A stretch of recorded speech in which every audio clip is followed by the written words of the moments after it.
we came to the gym like and we did like we are doing workout like, but I'm not talking to him. He doesn't talk to me. So I'm like, okay, do this, we do that. Do this, we do that. Okay, we done. See you, see you. That's it. But he still did Yeah, and everything. then like we do that like for I mean like for 2 3 weeks, like, and then after that we're like, yeah, nothing happened. He is currently one of the most complete basketball players maybe in history. So how does one continue to improve, or is it now just about maintaining that level of ability? That is a great question. That's how we start to work on that one leg shot. But what happened in meantime, he twists his ankle. I think it was his left ankle. It starts to hurt him. So then he started to do it only of the right leg. And It looks awkward a little bit, yeah. yeah, but and then he started to do it on the right leg, and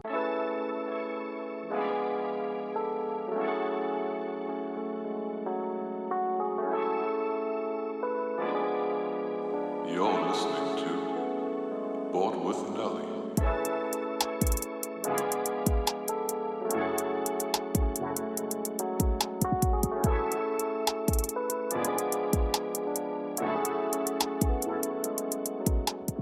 My guest today is Ognjen Stojaković. He is the assistant coach for the Denver Nuggets. He's also been working with the team for over a decade, starting out as a video coordinator.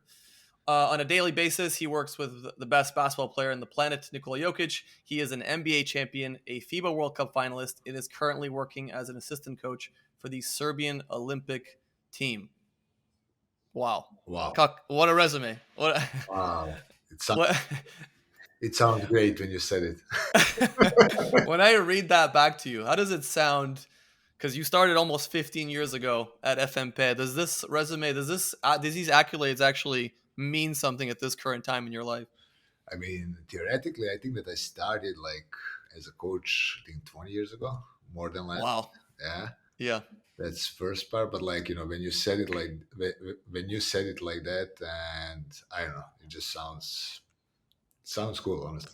I should be your resume guy. I don't know why it sounds cool. Do you need an agent? I can fill in. I can be your agent. I can start selling your resume. Yeah, I can be my agent now. Okay, when we look back at this crazy career this is still a very young career in terms of NBA coaching, and in this space, 15 years seems like it's nothing, right? It's just the start. How do we get into basketball? I know your brother played a lot of basketball, played Division One in the States. Where was your love, and where did your love for basketball come from? But basically, my brother and I, we started together at the same time. Like we were like, I was fifth grade of elementary school. That's 7, 8, 9, 10, 11. When we were like 11, I was 11 years old, 11, 12.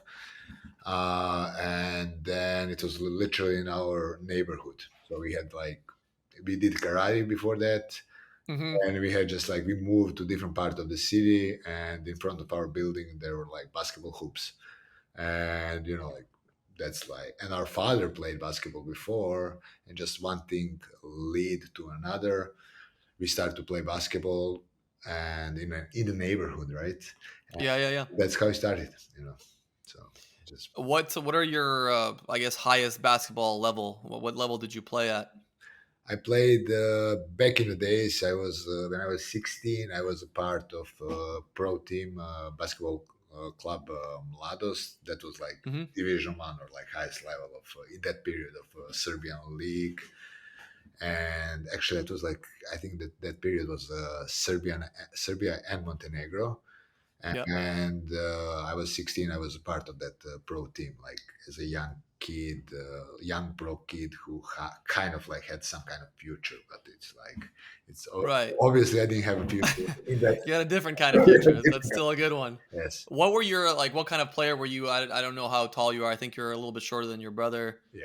Not to diss you here, but yeah, like what kind? Were you a point guard?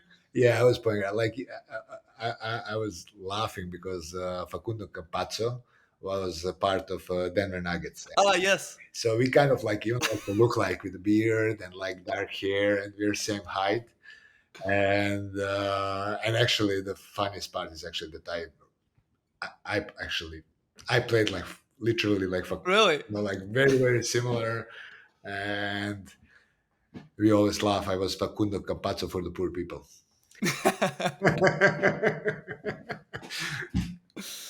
So, when did the dream of playing end and the dream of coaching begin? I mean, that was kind of a reality of situation. Like back in the days, again, when I played, it was a long time ago. It was offense was for 30 seconds in Europe. So in that kind, Yeah, it was trend to have like tall point guards, like for example Marko Jaric. So you have yeah, 6'6" point guards, 6'5" point guards. So it was kind of like that was the trend in that period. And like I had like a couple injuries, which means that like I start to lose my speed and explosiveness. And again, like you start to figure out, okay, for someone my size to play basketball in that time, you need to be unique in something. So you all you need to be like super physical fit, or you're extremely strong or something like but again, right. and with those injuries that I had, I just kind of like figured out, okay, that's that maybe, I mean, that was like a reality check. So Sure. and But there's very like that under 6 feet in the NBA is such a rarity. There's only maybe a handful of players that come to mind that have had really good careers. We're talking about like Earl Boykins and I don't know. I think Allen Iverson was about that size, but they had such an insane gift. They had one thing that they were so Isaiah Thomas, yeah, this one talent. but Yeah. like in Europe, again, back in the days, now things Right. change. Now you have way more of like shorter. You have shorter players, and basketball changed from that period. But again, in that period, offensive shot clock was 30 seconds, and then in 30 seconds it's kind of like it's rhythm of the game was very very slower. And for you it was like for each team you need to have size was super important, speed and not so Right. much. And again, that was just different period of basketball. So Right. So you stopped playing basketball obviously because of injuries, reality check, and then what's the first coaching job look like? How do you get into that? accidentally, literally, because I Wow. when I stopped to play, my like I tried to get back like a couple times, but just my ankles couldn't. Again, medical Yeah. care wasn't Yeah, in on Serbia, that sure. level, right? So I tried to get back like one or two times, but I just like my ankle just didn't. Didn't want to come back with you. You wanted to come back. my, I'm just gonna stay here. I tried all those kind. Okay, it's not pain. Everything is in your head. You can. Right. Oh yeah. It didn't work. It's not in your head. So like I stopped, and then like while I was kind of like that in between, I was start just for fun to coach kids in my team. Like that was like kind of like under 12, 14 years or less. So they were like under 12 kids. Right. I was like and I start to love it. Like I was like, hey, let me show them this, let me show them that. And like my ball handling was always very good. My technique, like Right. I was an old school point guard. Like I understand the game. I So mean, your brother is a similar way, right? Would you say yeah, actually, yeah, exactly. your brother fundamentally? I played with him many times. Yes, He's yes, yes. as sound as it gets.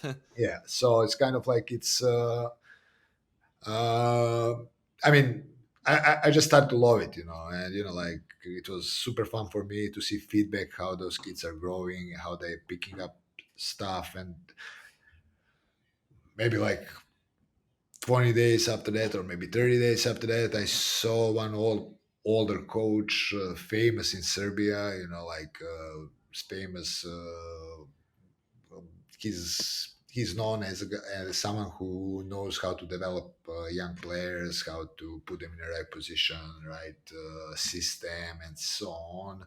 His name is Dragan Dragosavac, and he's coming basically from that old Yugoslavian Serbian school of basketball. Like learn from the best and so on. Right. And he was, hey, are you still playing? I was like, no, no, no, I stopped playing. I start to coach, and in one moment, hey, I need assistant coach. Do you want to start to work for me? And I was Wow. like, whoa, okay. I mean, and then I start to think, okay, if I start to do coaching, let me at least be around someone who knows that and who is coach for 40 years, Right. and to pick up like his brain and learn some things. And again, I think that I learned a lot from him, and like I'm very very grateful that I was around him, because fundamental coaching job I learned. So that was, for me, that was, I'm still using concepts like, From I him. learned that concepts as a concept, of course. Then you start to add your own things and you develop Sure. that. But as a concept of coaching, I learned a lot. And plus, in that period, I was study. I studied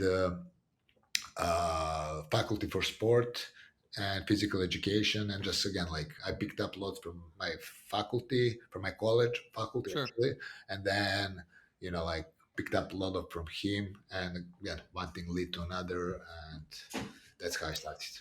This is what, 20 years ago? This was in the early 2000s? Yes, I think 20 years ago. So that kind of, what does that job look like? Is that even a paid gig? Are you doing that in something else? Is it So, uh yeah, it was paid, yeah. but it was like of course, it wasn't paid. Like you can live. What did you have to do something else Yeah, obviously on this? I mean, Yeah. I was studying that period, so it was like I was studying and I did coaching, so it was kind of like Okay. both things. And then like we worked with two generations, and I think that was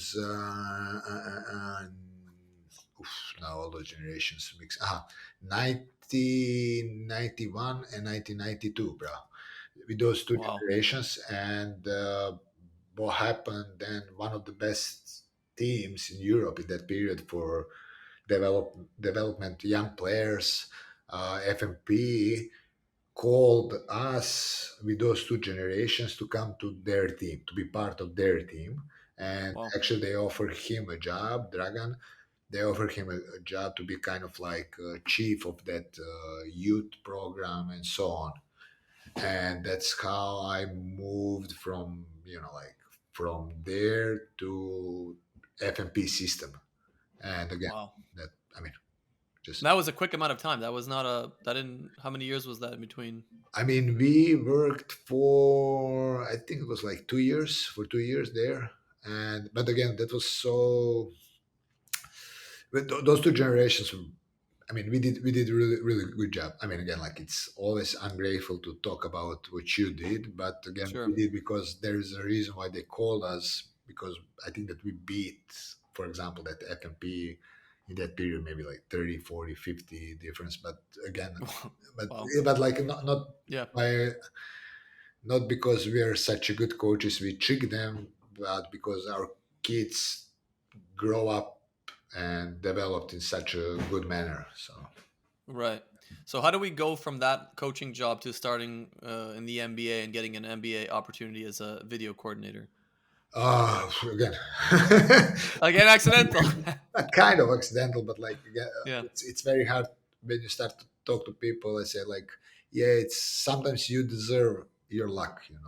Sure. Um, Success is just luck and timing, right? of Or course, yeah. hard work and timing and a little bit of luck. So what, and what happened, like we did, I worked there for I think 7 years in FMP, and I went through basically all generations. That's how in Serbia, that's how you do coaching. So when you start as a coach, you actually coach. So you start with the, let's say, youngest kids, and then as they grow, you grow as a coach, and then you Right. add certain things. And that's, I think that that's one of the reasons why I think that Serbian coaches are good coaches, because you start with It's a really good system. exit system, Yeah. you grow up.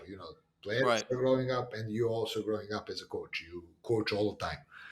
Right. So, and I worked there like for 7 years. In meantime, like certain people, I mean, I think that I did decent job.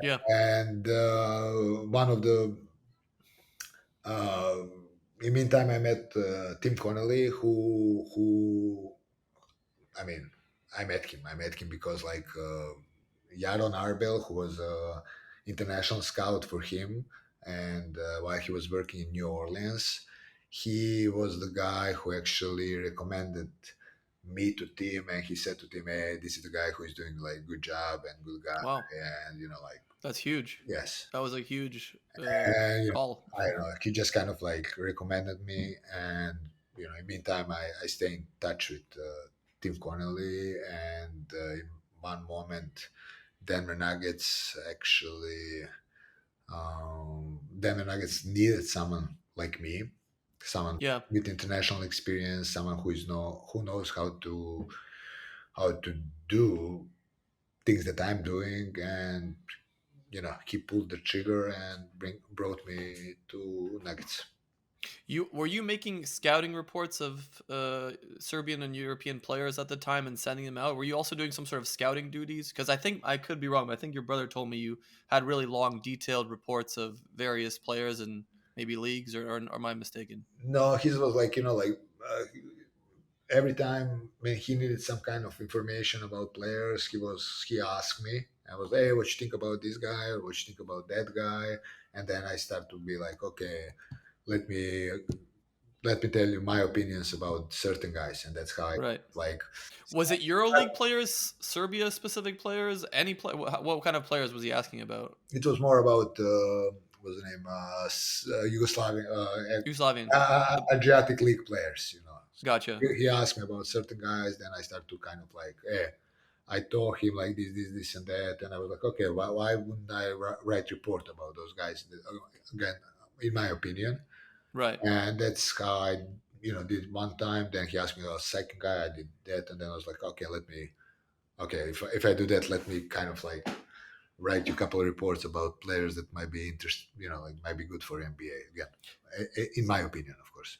Yeah. So what maybe this is a stupid question, but what happens with those reports? Do these reports get used by GMs and higher staff to figure out draft orders and I don't know, honestly. That's like no? Okay. It just goes into a black box. that's for them. Not like for me. Here's the report. Good luck. Yeah. Do what you want with And it. then, like, what happened? Next step was that basically he called me to join summer league of Denver Nuggets, and just basically to get to know me better, and to see how I fit in that group. And Yeah. I was there part of that stuff, and I got a job after that. What was that day like when he offered you the contract or he offered you the position? How did that just like, talk me through the day? Did you go crazy? Was it nervous? Were you excited? That's like, yeah, it was kind of like I was in my house talking to him. He called. That was after summer league, and Yeah. he called me and was like, hey, so like this and that. So would you like to join us? I was like, I'm holding my cell phone. I'm like looking at my wife, and she's like, what? Well, I'm like, yeah. He's like, yeah. Would you like, for this, these are kind of things that you can get, or this. Right. I'm like, yeah, I'm coming. Anyhow, he asked me like, so I'm like, when should I come? He's like, which day is today? Wednesday. Can you come on Saturday? Yeah, sure. Like, oh my god, my dream come That's true. It crazy. is. That's It is. That's crazy. like, and like my older daughter, she was like 6 or 8 months old, and Yeah. and you're like, you don't know how to react. But Right. that was like, I mean, every time you need to make that first step is always hard. So you get to the NBA. What are your first impressions? How did you feel seeing the team? How did you feel about the new job and all that? Okay, before I answer to that question, I just need to say, like, to mention one more name when you ask me about how did I come to NBA Yeah. generally. There is like one basketball coach from Israel, Adir Amar. He came to FMP, to our system, and he was there for like a couple months to learn, to see different kind of things. And he's actually the first guy who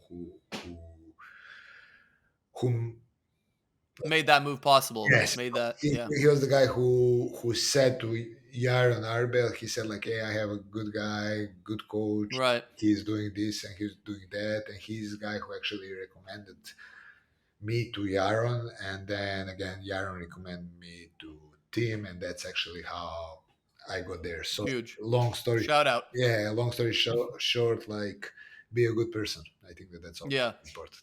So, Beautiful. Shout out to him. So you get to Denver, you get to America. There's a lot of things that are moving here. You're taking a newborn, your first time probably, living in America, Denver, not NBA, highest level of basketball on the planet. yes, How was all that? oof, it was. Oof. That's a good It summary. is because like people don't understand that USA is a continent, and it's not just America is generally continent, but USA is, I mean, Yeah. it's Of huge course. part, right? And these different rules are there, and different rules are in Europe. I'm talking about life generally, Right. and like I literally came there. I was like, okay, so everything is different, like literally from market to how you drive your car. So Right. how you're paying stuff, how you communicate with people. Right. Whole culture is different, so it was hard. I don't know. I don't want to lie. Uh, it's because it's different. So you need time. Sure. You need time to adjust. English is different.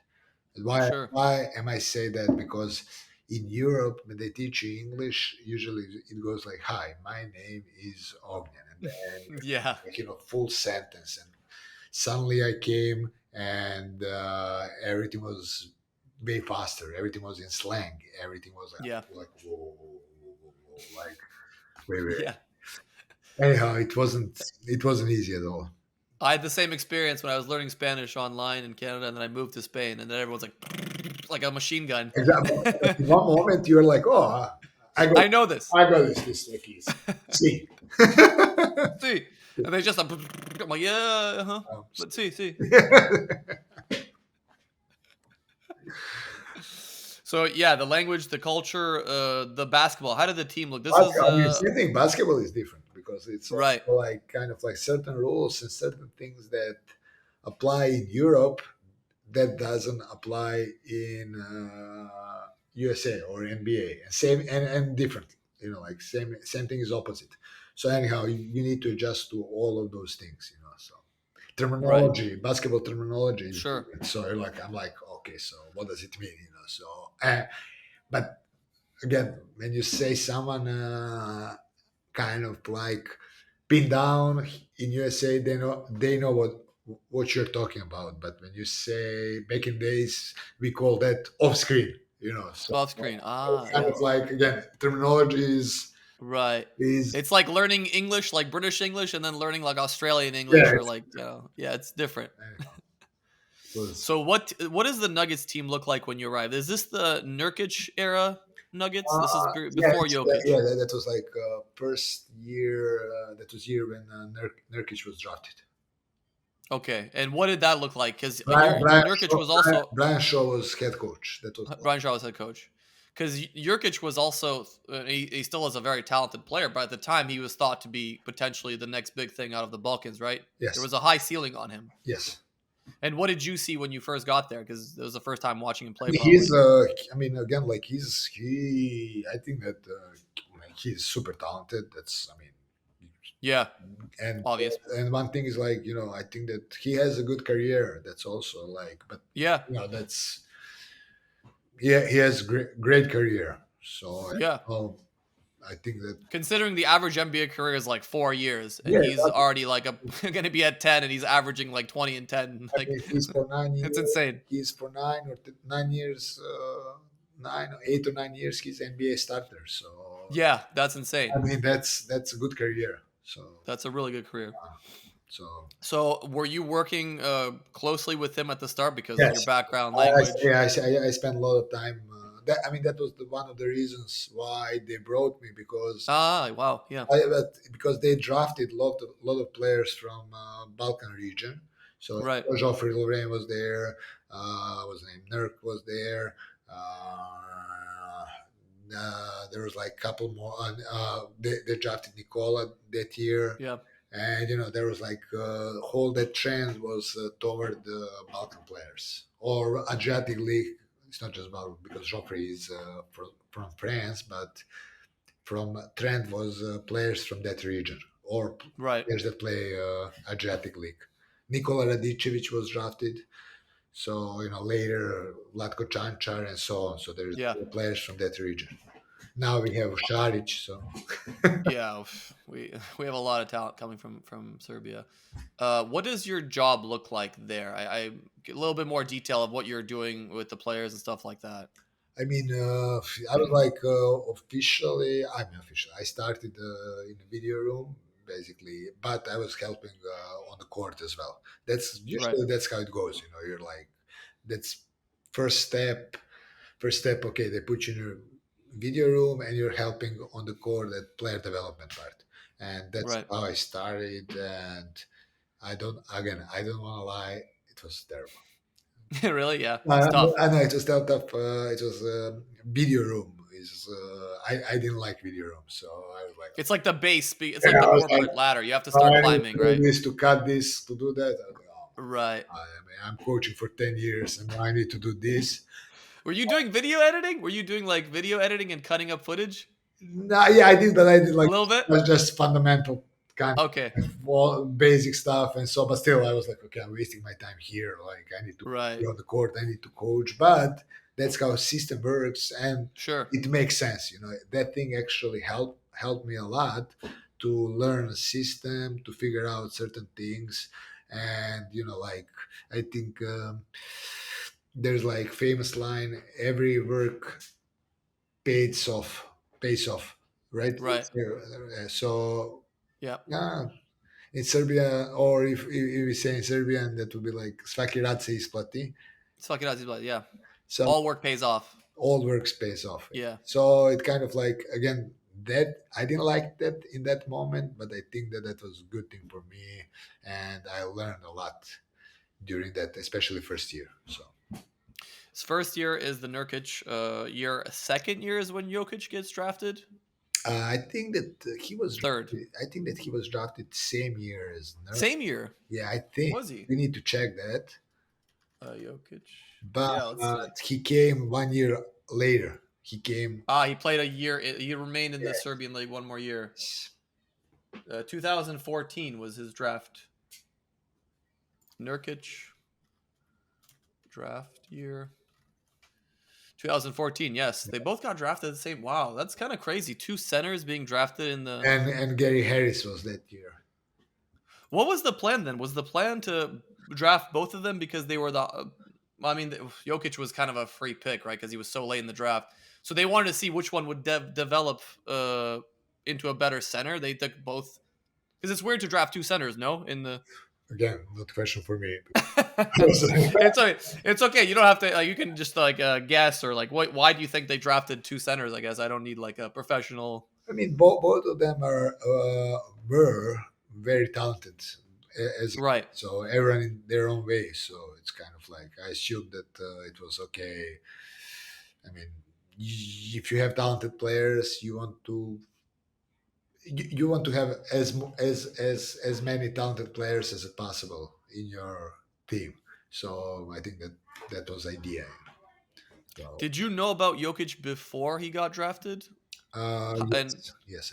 how far before did you know? I mean, I know him because I watched. I used to watch all those games, like under 17, under 18, pros. Like I like to Right. watch those games. Especially, I like to watch those young kids, like. And anyhow, like I mean, he was unbelievable. He was one of the guys who did a little bit of everything and this and that, and you could see like how talented he is. So, I mean, Do you remember the first game? that's how I knew him. It's not that we knew each other. Yeah, of course. I was just look at this kid. This kid is really talented. It's Yeah. You couldn't predict the career that he's gonna have, but you saw that there was a potential. Do you remember like the first time you saw him play? Anything that stood out or? I think that was like one of those this. So when you ask me this, like, I can see that game in my head, but I don't know against whom did they Right, the play. details, the Yeah, it was specifics. like I think that they played that was Adidas tournament. It was in Belgrade in FMP Hala was, and like I saw him on one of those games. That was my first time that I saw him how he plays. Wow. But that was again a long time ago. It's 10 years ago or Sure. something like that. That's hard to remember, but is it easier to remember how he arrived to the NBA, how he looked training? What were your first impressions of him on the court, in the weight room, all that kind of stuff? I mean, I again like I know that this sounds like a little bit too cocky, but like if you have a chance to talk to Tim Connolly, for example, Yeah, so I mean when he came there, I said, he was like, yeah, so what you think about this or that? I was like, okay, this kid, he has like potential to be like mix of Dirk Nowitzki and Marc Gasol or Paul Gasol. So crazy. Aaron thought like, yeah, right, kind of like, look at this guy, like, Aaron gave me that like Right. thumb up. Well, it's Yes, okay, I really appreciate your opinion, but so yeah, but I understand it from their perspective too. You're like a young guy from Serbia getting your first job, like in the as a video coordinator. Maybe they're like, oh, he's just biased towards. of Maybe they thought that. No. course, probably, for sure they thought that. So. Yeah. Only thing that I'm so happy now, I'm like, okay, I told you guys. Yeah, what? Look at that. So he gets to start training with you. What was your role with them? What was your relationship like? I heard it was a little bit shaky at the start. Yeah, because like basically, so next year, like I kind of like moved to PD completely. So like, kind of like video was that first year I finished with that Sure. video and PD, and then they moved me to PD, and I was on the court all the time. And when he came, I was assigned to him, or he was assigned to me, and we started to work. And the things that I knew about him, I did my homework before that, about his working habits, attitude, and so on. And according to that, I was like, okay, the first thing that we need to do is to build good working habits. So then we start to work and work and work and work, of course. And then we start to be like, to change certain things and so on. I can talk about that later, but currently it was like the first step was, okay, let's build good habits. And it was rough.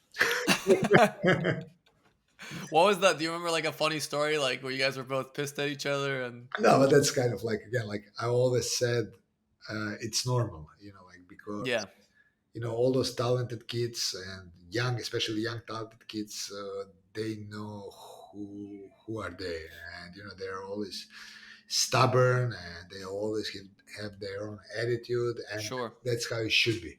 And That helps them propel to this of to course, to that level. that's the Yeah, reason why they're so good. And then, right. from another side, my job is to try to put them, or to narrow them, or to support them, or maybe to push them according to whom they are. And Sure, like one of my first goals, as I told you, again, with his talent, one of my first goal was like, okay, let's build good habits, let's put you in gym, let's work. And then of course he didn't want, and then we start to change certain things. And the main thing why we changed certain things, because in my mind was, okay, you're like you're talented, we know that. What do we know about your game? You naturally have good touch, which is great, but who are you? You're basically point guard. You're a playmaker. right, You're a 7 foot playmaker. So right. in order to be good playmaker, right, you need to uh, connect defense all the time. In that case, someone will be open. How are you going to do that? Okay, let's explore your touch completely. Let's try to do that all the time, because you're not super athlete, so you're not Sure, explosive, but you're long, right? So let's try to, according to your physical abilities and the way how you play, to build up to change certain things in your technique, and tactically long term is gonna go it is going to help you, which means basically we start to do we worked a lot on floaters like this with left right, this hand, Right. that hand, a lot of hooks left right, I tried to I mean, actually, we worked a lot on putting that elbow higher when he shoots. And Yes. the reason being for that is because he's not athletic, but he's long. So when he put that elbows high, it's almost every time close out for you as a defender, which Right. puts you on your heels. I have advantage, and then I can use my footwork and so on. And again, it's gonna make defense shrink more, and someone will going to be open. So anyhow, we start to work on that, and a lot of mid-range shots, different kind of shots, and he was okay. I'm not going to use that ever. I mean, that's not my game. I will never. Right. It's like, why are we doing that? Why we do this? Why we do that? So anyhow, Right. which is normal, which is smart, Yeah. Yeah. but Yeah. it should be like, he Yeah. questions that. But from the other side, my job, if I believe in that, is To guide them in the right direction. in To the right yeah. direction. So Yeah. anyhow, we go back and forward. Like, he's going in one direction, I'm going in another direction. I'm like, Yeah. okay, no, we're gonna do that. Now I'm like, okay, now you need to do. Then we put some kind of like, I don't know, we put like. I was standing on a chair, and I hold that. How many chairs? Yeah, coming a lot of chairs. So I'm like trying to make him shoot over that, like, like Yeah. extend that arc, like a lot of Right. things like that. He was like, when am I going to do this? Like, I will never do this. And it's Yeah. now we are laughing about Sure. that because, actually he's the A best. big part of I his, bet yeah, the biggest part of his game. that area, when he catch that ball in that area, it's Yeah. something, Unguardable. something good happens for sure. Yeah. So That reminds me, I was gonna say, like when I was living in Serbia, my parents are like, "Oh, we're gonna put you in an English school. You're gonna learn English." And as a kid, I was like, "English? yeah, When am I gonna need that course. shit?" I mean, especially according to our mentality. Right. So, and then like during that period, it was like a lot of ups and downs in our relationship. I mean, Right. in a funny way, of course, Yeah. Yeah. Of which is course. normal. Again, like because it happened that we didn't talk to each other for like a couple of weeks. It was like like I'm pissed off to him, he's pissed off to me on me, and so on, Right. because he Dude, I always wonder, like, if that happens, does like his wife and your wife maybe like, "Hey guys, like go get a coffee together," or something like that. yeah, in that period, like he wasn't married still, right? But Yeah. I mean, it was funny, really, because it was funny. It was normal. But It's like a sitcom. It's like a we, little. we came to the gym, like, and we did, like, we are doing workout, like, but I'm not talking to him. He doesn't talk to me. So I'm like, okay, do this, we do that. Do this, we do that. Okay, we done. See you, see you. That's it. But he still did And everything. then, like, we do that like for, I mean, like for 2-3 weeks, like, and then after that, we're like, yeah, nothing happened.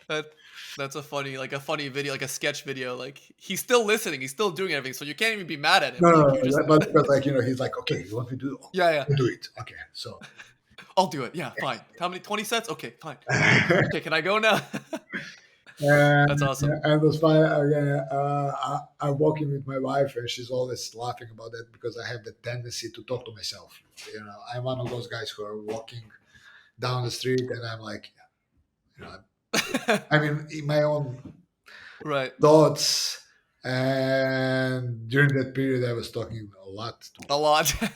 Looking for a lot of advice. That's not because I, always thinking and trying to Yeah. figure out, okay, does this make sense or doesn't make sense? Sure. Analyzing, and every time she's like, okay, are you talking to Nicole again? Because I get back home and like, okay, he's so talented, but he needs to really to work like. Right. It's like he really needs like, and then How do I unlock him? How do I unlock exactly. this? So every time, Yeah. There's a lot of conversation at the start about his weight and cardio.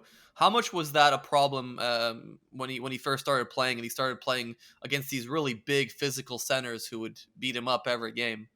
I mean, again, it's not my field to talk about physical Nutrition, diet, stuff like that. strength. Just from an outsider looking at him, being with him. One of the things that I told you before, the reason why we worked how we worked and that we asked certain things is because of his natural physical abilities, because again, he's not athletic guy, Right. And the thing that people actually they don't know, he's way stronger than he looks like.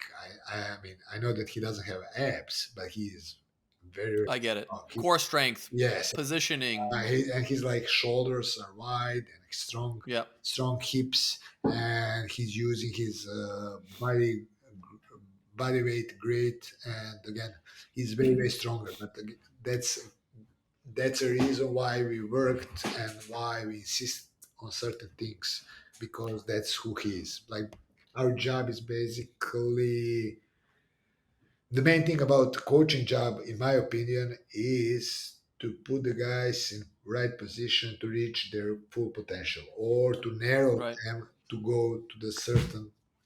Give them the tools that they need to. Exactly. Yeah.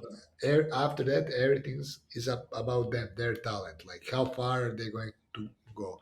One of the good lines that I heard is almost like you have young player. It's almost like a tree, right? So if you allow that tree to grow up in different directions, it will never reach their Right. full ceiling. Right. What are we doing as a coaches? We're just trying to trim it a little bit, and Right. to help that Support it. Go straight point and to stuff. go straight Yeah. up. Wow. And Good kind analogy. again, that's how I'm thinking about it. The reason I asked that is because I have heard many people say like, oh, he's got naturally big shoulders. He's got more strength than he looks. And I was wondering, is that a natural thing that he had, or is that some sort of special workouts that were more like I don't kettlebell or something that was more like functional strength as opposed to the traditional weights? Maybe I mean, he's naturally strong, but things that I know right, for sure that he is in the weight room, he is unbelievable. Like, really he has his own he's a routine guy.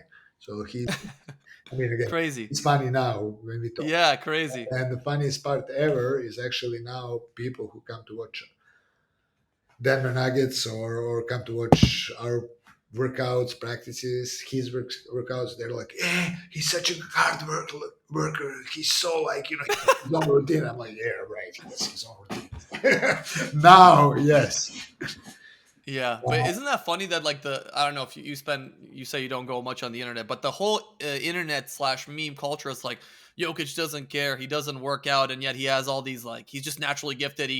How ridiculous is that kind of stuff when you see it? Because I mean, again, the, no one really knows how hard he works. He works Right. very hard, and he's very, I say, like, again, he's a routine guy. He's doing his routine. He doesn't go like, of course, he's changing. We are changing certain things according to the situation, but he is super hard worker. See all this gray? That's from that. That's good to know. So yeah, you start working with Nikola. He starts growing exponentially. Was there a different mindset, a big shift once Nurkic left and Nikola was able to fully take on the role and be the go-to person on the team, the main center, and also then the eventual leader of the team? I mean, it's not about like, again, like all that. It's very hard to say that's like one thing. It's like, that's The catalyst or the big moment. Yeah, it's it's not. not. There's not one It thing. is still a process. He Yeah. every year he was better and better. Like, when you start to analyze his career, each and every year he progress, and his numbers are a little bit better, or he's a little Right. bit better in certain things. And and think about him, he's maturing, he's growing. He came from the situation where he's just one of the guys in the team. He came to the situation that he's a leader, and that he actually become an even vocal leader on and off the Yes. court, which is also process, right? It's also process of growing up, forcing certain things, him feeling more comfortable. It's like, again, it's a process. There's no such thing like success doesn't come overnight. Yeah. That's the main thing. And there's no simple answer for these questions. Everything's build up and build up and Right. build up, and the end, you know, you can see results. The result that are people seeing now, it's something that was built up for 10 years. It's not just came. It's not overnight. Yeah. Yeah. Jokic is approaching 30, 29, 30 in February, 3 MVPs, NBA title, many, hopefully more to come. You said he continues to improve, and his teammates have all said he continues to improve every year. He is currently one of the most complete basketball players, maybe in history. So, how does one continue to improve, or is it now just about maintaining that level of ability? That is a great question. Like, it's kind of like the main thing now is, again, according to my opinion, is uh, since he's playing heavy minutes, right, and he's the guy who is, like, very dedicated. Now we need to find him time to basically. I think that the right answer would be to get rest. Let, Rest, let, yeah. let me tell you something like this, because again, he's already there. His routine is there. His habits are great. Everything around, he knows the game. And he won already. Won MVP as a as a leader. He's won everything there is to win in, Exactly. in Now basketball. we just need to find Yeah. him, like find him right say right time to help him to find to get him rest to be the best when it needs. Let, When he needs the biggest moments, he's rested. exactly. Everything else is going to come. I wonder then, because I've seen many pictures of him and Djokovic. Obviously, there was also when you guys won the silver medal, and there's you know the party in Belgrade. Is there maybe a route there when you go to a guy like Djokovic who has found the success and has found the longevity of success, and he's done what you're kind of talking about? He's cut down the tournaments he's playing. He's playing a lot less games. He's fully aware of his ability. He's developed every part of his game. Now it's just about peaking at the right time. So Djokovic plays like a third of the games per year now that he used to play, and I think that's why he's playing so long. How do you do that in a basketball sense? Because you have an 82 game season, you have playoffs, you have Olympics, you have FIBA, you have all the stuff that you're expected to compete in. Like you have contracts and stuff. It's not like tennis where you can say, "Oh, I don't want to come to this tournament. Like I'm gonna wait for the next one." I mean, you can do like a lot of things with rest in between the games. Resting in between. Like load management, and that's the most hated term in NBA. But load management is what you're referring to. No, I'm talking about, like, generally speaking, as like in between games, you have, for example, 1 or 2 days off. So all those workouts, kind of like to find the right volume of those workouts and so on. Of course,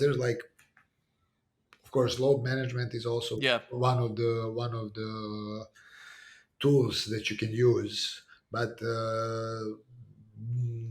it's a live process. Everything's live. yeah, Like, it cannot. There is no magic pill for anything. There is no. My dad used to say he's an engineer, so he yeah. always said thing like in his job 2 and 2 is not always four, and Right, in my job 2 and 2 are never four, which means right. basically, like, and there's also one more analogy. You always have some kind of material that you're working with. So there's, like, for example, wood, or I don't know, like, you have different kind of piece of wood. Like, you don't work with Yeah, yeah. wood in the same way as working with another, uh, Right, like a plastic or a or brick or plastic, or yeah, other material. So anyhow, it's a process. Now we need to be smart, and like, to figure out how to manage all that, so he can still, like, be going, like, at least a little bit higher, or if not, yeah. stay at same level, which is also great. and Was there any? Yeah, to extend his basketball longevity, sure, because now when you come to the certain age, that's very sure. part of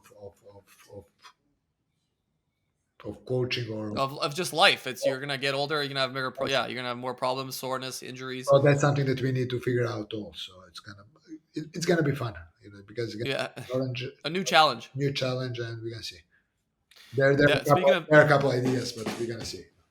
okay, speaking of that, then a good transition to Olympics. Getting ready for that. Was there any trouble because obviously Jokic wanted to play for the Olympic team, especially after he saw the success you had at the World Cup. Was there any trouble with talking with the Nuggets Association? Because there's a lot of talk always. Oh, we don't want to send our NBA talent to like these tournaments where they can get injured and shit like that. Is there any problems with that? I mean, general. I mean, it is not right question for me, because No, it's not my thing to talk about that, and it would be ungrateful sure, for me to talk about it like it. But thing that I would like to say is that all the generation of Serbian basketball players are such good friends, right, and they all love each other as friends, and they all like to spend time together and to hang out and so on. So right. I honestly, think it's maybe then the wrong thought process because a lot of these NBA fans like, oh, my favorite player is going like to get injured in this thing. When they're like, maybe the better thought process is like, hey man, this is like something he's really loves. His country, he's playing with his friends. Like, would you want to be robbed of that moment if you were in the situation? exactly, and like. Again, I know that he wanted to play a World Cup as well, but again, his body couldn't. Long season, Exactly, yeah, that season was so long, and just he wasn't focused, and like ready to go there and be part of the group. And again, in my opinion, representing country on some kind of big tournament, I think that's there's nothing bigger. There's nothing more valuable. Yeah, that was my kid's dream. So yes, that's every Serbian kid's dream. That's like the ultimate goal of anyone, I'd say. 100%. When I was a kid, I honestly, I never thought my dream wasn't to be part of NBA. My dream was to be part of Serbian national. Right, right. That was That's my, that's a big difference with Serbia and like let's say America. I don't think American college student is thinking about representing Team America. I think their goal is to get to the NBA much more so.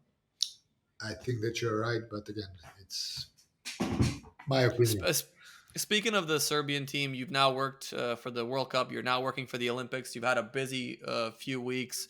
How's that atmosphere? What's the difference between working with the national team and working for the Nuggets? Talk to me a little bit about that experience. I mean, again, it is more matter of pride. Being part of national team, Yeah. it's different feeling, different vibe, different. You're not. A little more joy. Is it more joyful? Is it more fun? How does it like? Because It's it's. more, I mean, it's more joyful. yeah, Well, you feel more kind of like, okay, this is something yeah, higher goal. That's yeah. something bigger than you. Right. What do you think are what are our goals for the Olympics? We have the strongest team we maybe in history that we've ever put out, arguably. I mean, So it's always ungrateful to talk about that, because yeah, I don't want to. Let's just say they have a really good team. We have a really good team. High expectations. Does that weigh on you, on the team, the coaches, the players? in my opinion, and I always says this is I say this. Let's go one step at a time, because all Yeah, those like all those hyping, talking, it's the worst. that's the worst. I don't Yeah, like that personally, and all this. We're gonna be this team, or no. Hey, let's go one step at a time. Let's be in the moment, and good things gonna happen. And hey, like if we win, it's great. We will lose, and I hope we'll not lose, right? sure, of But course. did we give our best? If we give our best, That's the most important thing. if we are locked in, we give our best. Hey, that's who we are. And let's be in the moment. And again, we respect everyone, but we don't afraid of no one, of anyone. Sure, So it's kind of like fair. that's a mix. So, and that's how we actually our national team always, and how our players always thinking about it. Huge respect to everyone, but we are not afraid. I had a question that I kind of made a video on with the help of your brother a little bit, giving me some insider information about the Sombor Shuffle. I want to hear it though from the source, how that move came about. Also, I don't. Where did the name come? Who named it? Do you know called it the Sombor Shuffle? One of our, I think Marlo gave it. Really? I think 99% of the time right. So Got to put that on a T-shirt. he like, How did the move come about? Yeah, I want to know. I want to hear from you. How did you develop that with him? And I mean, because one of the things we are getting back to his athleticism. yeah, of course. So in my mind, okay, what kind of shots he needs to have? Okay, he has shots when he's open, all those touches, and Right. so on. So elbow high that gives him chance to shoot over the more athletic people. But then was in my mind, okay, what else can we do if he needs to shoot some kind of shot that basically you want to shoot shot that literally defense does cannot influence that shot. So adding that knee up, putting that knee up from one leg, it gives you chance, gives you more, even more distance from the defense. Then I was like, I was analyzing Steve Nash. I was analyzing what's the name, Dirk Nowitzki. Okay, so makes sense what kind of shot, why they took all those shots, because again, it's according to their physical abilities and all those things that was useful for them. So I was like, okay, let's try to do that because that can help him, give him one more tool, and that's how we start to work on that one leg shot. But what happened in meantime, he twists his ankle. I think it was his left ankle. It starts to hurt him. So then he started to do it only of the right leg. And It looks awkward a little bit. Yeah. yeah, but and then he started to do it on the right leg, and Right. it suit him. And Right. of course, and there's this, basic coach rule when your coach is when you see that something suits to the player and they feel comfortable in that situation. Okay, now Do it. you Do it. do it because that's how you Yeah. learn from the players. You need to Right. serve them and learn from them. That's how we started. That's crazy. It's Right, now right. one of the most recognizable moves in the NBA. Yeah, but it's him. Like It's fully him. it's of course because if he's not talented, if he cannot do that, I mean, I was watching some footage from Instagram of warm ups, and I saw him in a few clips doing like a regular traditional guard fadeaway off 2 feet. I'm wondering always when I see things like this, like he probably has known how to do this for a while, but you're just trying to get it to a point where it's so effective that you have to use it. How is there any other secret moves we can expect in the future to his arsenal that he's still working on in the background that he's not fully ready to commit in I think that I mean basically that's it. a 7 footer fadeaway is like what? Why would? That's it. I think what we did and what we are doing now, it's more kind of like situational.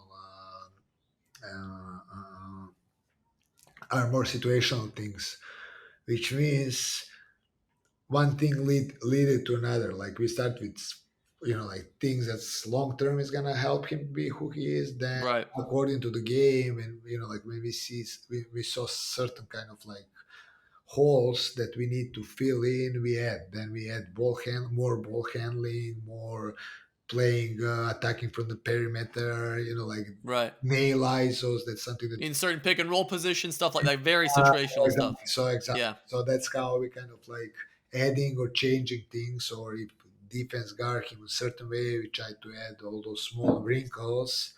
But long story short, again, in my mind, I'm not sure even that I'm right, but that's something that I learned from that old coach Dragan Dragosavac, that yeah, each and every player needs to know how to play face to the basket, side to the basket, and back to the basket.